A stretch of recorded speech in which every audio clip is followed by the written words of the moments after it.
2.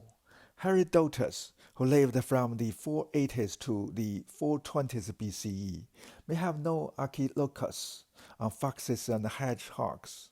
He sets the poet in another context, and so could have seen the poem, if still extant, in which they first appeared. Even if he didn't, it is hard to read Herodotus' account of Artabanus and Xerxes at the Hellenic point without sensing, in the advisor, an uneasy fox, and in the monarch, an unapologetic hedgehog. Artabanus stretches price to be paid, in energy expended, in supplies stretched, in communications unpromised, in morale weakened, in everything else that can go wrong. When seeking to move any large force across any body of land or water, success requires taking on too much.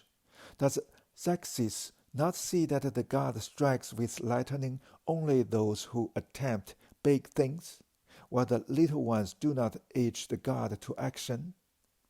Dismantle the bridge, disband the armies, and send everybody back home. Artabanus urges, where the worst that can await them will be more bad dreams. Xerxes, who weeps for the dead 100 years hence, has a larger and a longer view. If death is the price of life, why not pay the lesser price that makes life memorable? Why be a forgettable king of kings? Having tamed the Hellespont, he can hardly stop. The bridges had to lead somewhere. Great militaries carry all they need to ensure that what can go wrong won't, or that if it does, it won't matter.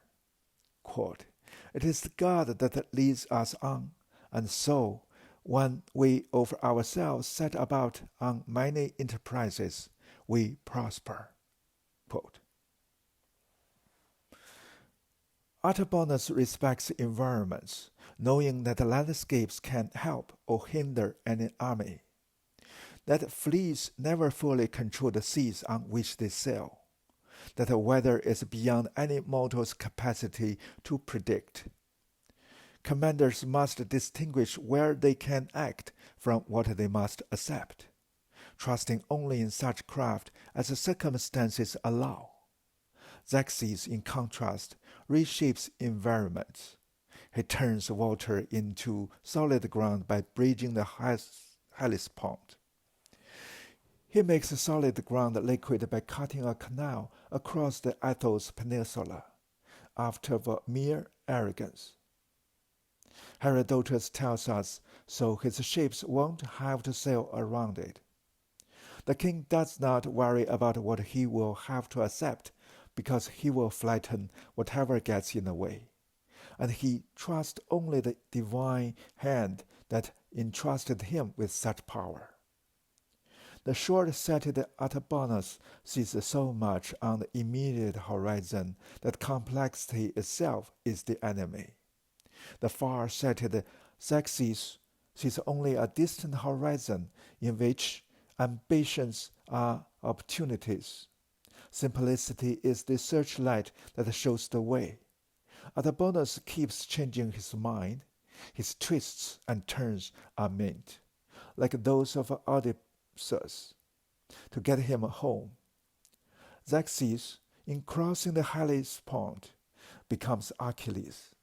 He will have no home, other than in the tales that the future will tell of the deeds he has done.